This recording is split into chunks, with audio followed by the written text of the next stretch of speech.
anger, no? Kumbaga parang hindi mo kailangan ng hard work, effort, no? Talagang lapitin kayo ng swerte. Swerte mismo guys yung lumalapit sa inyo o kaya parang ina-attract nyo yung swerte sa buhay nyo. Meron tayong presence dito ng fire sign, Aries, Leo, Sagittarius.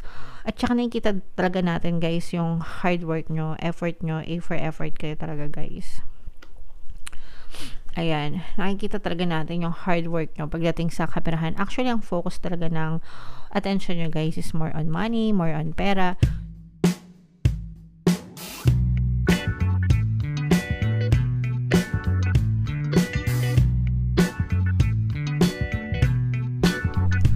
Hello guys, hello Cancer, welcome back to Pinoy Pixie Tarot. Ang pamagat ng episode natin for tonight is mid-month kapalaran para ngayong April 16 to 30 para sa Cancer, Sun, Moon, Rising, Sign, and Venus. General reading lang guys, pwede mag-resonate, pwede hindi.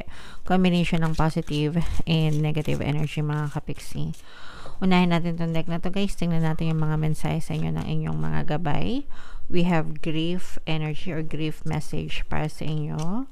Meron din tayong blocked energy guys, and meron din tayong influence energy. So for some of you guys, these are all negative energies mga kapixie, no?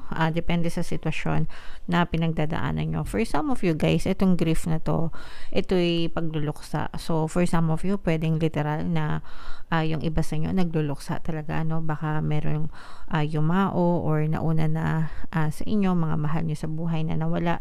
Pwede rin naman na pwedeng nawala as in sumakabilang buhay mga kapixie, or pwede rin naman na nagkalayo, no? Kasi hindi lang naman yung pag sa kabilang buhay yung pinagluluksa natin. Pwedeng merong nalayo sa'yo na isang family member, o kaya naman nawala sa'yo na isang importanteng bagay or sitwasyon sa buhay mo na nagbago, ganyan. Kaya kayo ay nagluluksa, nagkakaroon ng kayo ng separation from that important person or important situation or important thing or important event sa buhay nyo mga kapixie. Of course, it takes time to heal guys, pero kailangan dito magkaroon ng acceptance. Yun yung pinakamadaling paraan para mabilis mapawi yung lungkot na ating pinagdadaanan. Meron din tayo guys na Ho'oponopono and self-love subliminal music dito sa ating channel. Marami na tayong natulungan doon mga kapixie. Pwede nyo yun pakinggan para medyo mabawasan yung emotional pain na inyong pinagdadaanan guys. Alright?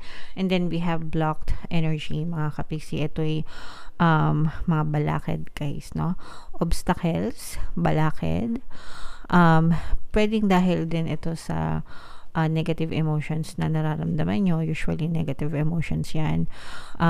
Negative assumptions guys also, na alam niyo yun, nagkaroon kayo ng negative assumptions about things, about people na naging sanhe ng balakid for your manifestation mga kapixie. So you have to identify, kailangan mong i-identify kung ano yung gusto mong marating sa buhay mo. Ito yung pag guys, pag-determine ng mga blocks nyo. Kailangan alam mo kung ano yung gusto mo, and kailangan mong isa-isahin yung mga paniniwala dun sa bagay na gusto mo mga kapixie, both positive and negative assumptions. Yung mga negative assumptions mo about dun sa bagay na yun, yun yung nagsisilbing balakid nyo, kaya hindi nyo siya nakakamtan sa buhay nyo. So yeah, you have to understand them mga kapixie.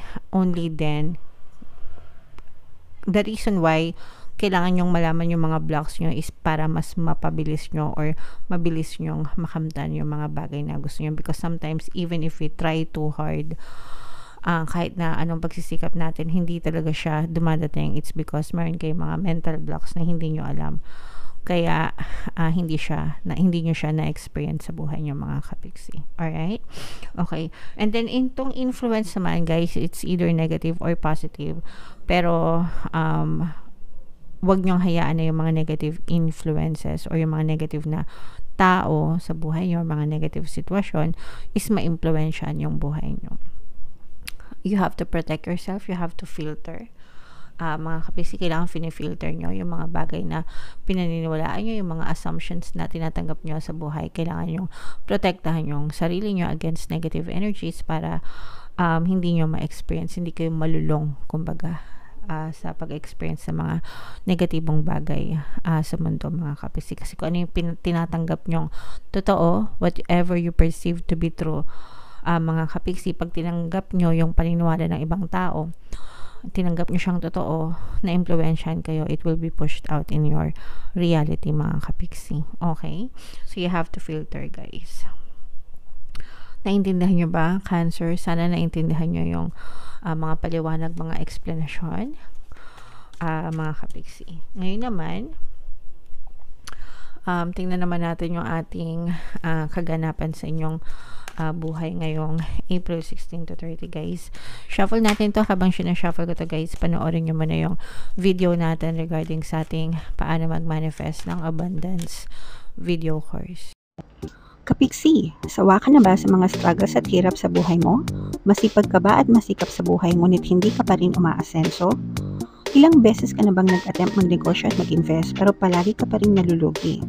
Sa pagkakataon na ito ay maaaring may subconscious beliefs ka na nagiging balakid sa iyong pag-unlad at pagyaman. Introducing, paano mag-manifest ng abundance video course. Dito ay matututunan mong ma-overcome ang mga balakid mo para tuluyan ka ng umunlad, umasenso, sumagana, maging matagumpay, successful at maswerte sa iyong kabuhayan, pera, trabaho, negosyo, salapi at kaperahan ng bonggang-bongga. Dali, mag-send na ng email sa pinoypixie@gmail.com at simulan na ang iyong pagyaman ngayon. Alright. So, sabay-sabay tayo magpayaman, guys. Cancer, ngayong 2024. Mag-avail na kayo ng course, guys, kasi sobrang ganda talaga niyan. And good news, mga kapiksi, dahil ngayong April, until April 30, guys, magbibigay tayo ng 200 pesos na discount sa lahat na mag-avail ng course. Kaya mag-avail na kayo, mga kapiksi. Sobrang ganda talaga niyan. And meron din tayong email coaching, Manifest Your Desires, using the law of attraction. If meron kayo, guys, na mga specific na gusto nyong i-manifest, pwedeng love and relationship, mga kapiksi, pwedeng money or career, guys, pwede kayo magpabook ng email coaching session with me. Mag-send lang kayo, guys, ng email sa pinoypixie@gmail.com. So, ito, guys, Cancer, kayo ay nirepresent ng Queen of Cups. Ito yung combination ng positive and negative. Ang nakikita lang natin, guys, na negative energy para sa inyo is parang, for some of you, guys, nakakaramdam kayo ng disappointment sa sarili nyo, no?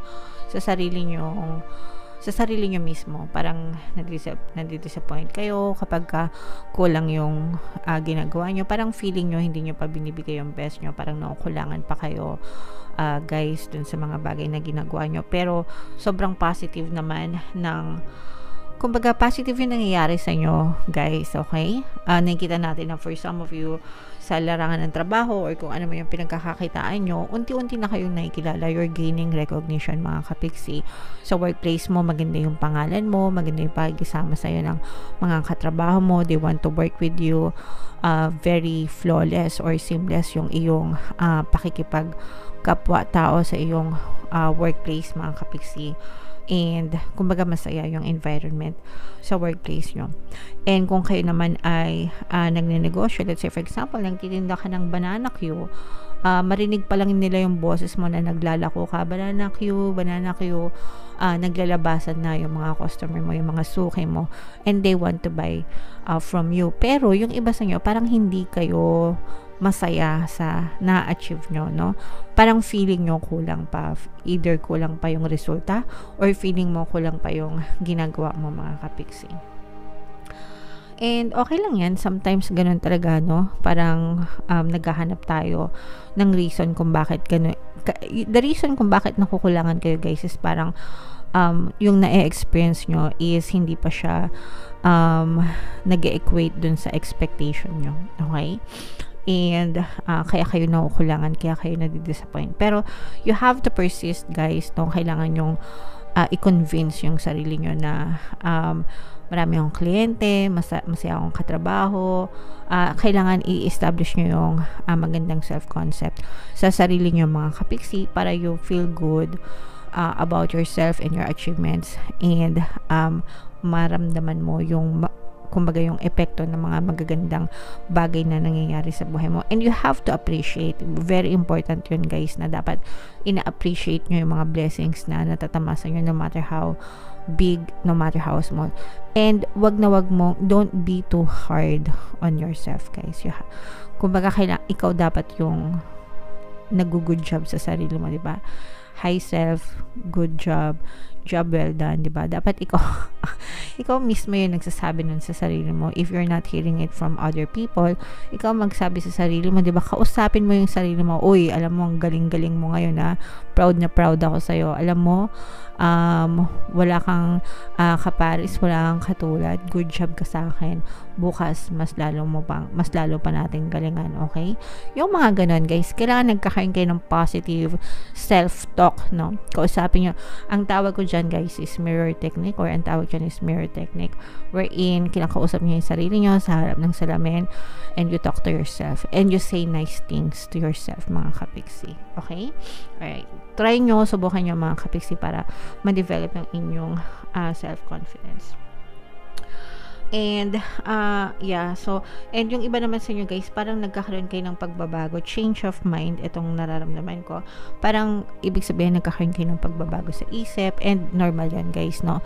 Minsan talaga may mga pagkakataon na nagbabago yung mga gusto natin. And okay lang yan kasi yung reality nyo naman yan, susunod palagi yan sa dominant thoughts nyo. So kung gusto nyo magbago yung gusto nyo, and susunod naman yung reality nyo, basta i-focus nyo lang yung attention nyo doon, okay? So i-embrace nyo embrace nyo yung pagbabago na yan. Ito guys, swerte na na-attract, no? Na-attract sa inyo yung swerte, mga kapiksi. For some of you, literal na you don't have to lift a finger, no? Parang hindi mo kailangan ng hard work, effort, no? Talagang lapitin kayo ng swerte mismo guys yung lumalapit sa inyo, o kaya parang ina-attract nyo yung swerte sa buhay nyo. Meron tayong presence dito ng fire sign, Aries, Leo, Sagittarius, at saka nakikita talaga natin guys yung hard work nyo, effort nyo, A for effort kayo talaga guys. Ayan, nakikita talaga natin yung hard work nyo pagdating sa kaperahan. Actually, ang focus talaga ng attention nyo guys is more on money, more on pera, and okay lang yan guys, lahat tayo naghahangad na umunlad at umasenso, and hindi talaga kayo titigil, no? Kahit na kilos suso or gapang suso, no? Pag sinabing kahit na very slow yung progress, ang nakikita natin sa inyo is hindi kayo sumusuko, no? Meron kayong vision, and that's nice, no? You have to hold that vision in your head, mga kapiksi. Talagang ibig sabihin talagang i-focus nyo attention nyo sa vision nyo, because ma-attract nyo talaga yan sa buhay nyo. And ito guys, literal na hinahatak nyo yung swerte sa buhay nyo, and this is something na talagang grabe, i-mind nyo sa comment section, no? Mine swerte, mine good luck, mine good fortune, mine na-attract ko ang swerte, mine nahatak ko ang swerte. And guys, Cancer, marami tayong pampaswerte subliminals. Sandamakmak yung pampaswerte subliminals na nilagay ko dyan sa ating channel. Libre yan lahat guys, talaga, para mahatak nyo yung swerte sa buhay nyo. And sobrang dami nating success stories guys. Everyday nakakabasa ako sa mga comments, hindi ko lang na i-share dahil ako'y abala guys sa paggawa ng mga videos para sa inyo and pagsagot ng mga emails, pero sobrang dami nang nagko-comment everyday. May nababasa tayong palaging bago. I-share ko din yan unti-unti, no, dito sa ating YouTube community sa Facebook, para talagang ma-encourage kayo, ma-enganya kayo, pakinggan nyo, kasi libre lahat yun guys. Ginawa ko yun libre lahat para sa inyo, para makatulong na maka-attract ng swerte sa buhay nyo, okay? So i-mind yan guys, mind swerte, mind good luck, mind good fortune, mga magagandang pagbabago, mga kapiksi. Alright? Okay, so comment down below, Cancer, if feeling nyo naka-resonate kayo sa mga messages para sa inyo. Guys, ito yung ating mga pampaswerte subliminals. Pakinggan nyo para talagang maging maswerte kayo ngayon 2024. And ito naman yung ating success stories ng paano mag-manifest ng abundance video course. Click here to subscribe guys, and click here to join our membership program. Thank you for liking, sharing, and subscribing, and see you again next time. I love you all guys. Have a nice day. Bye-bye.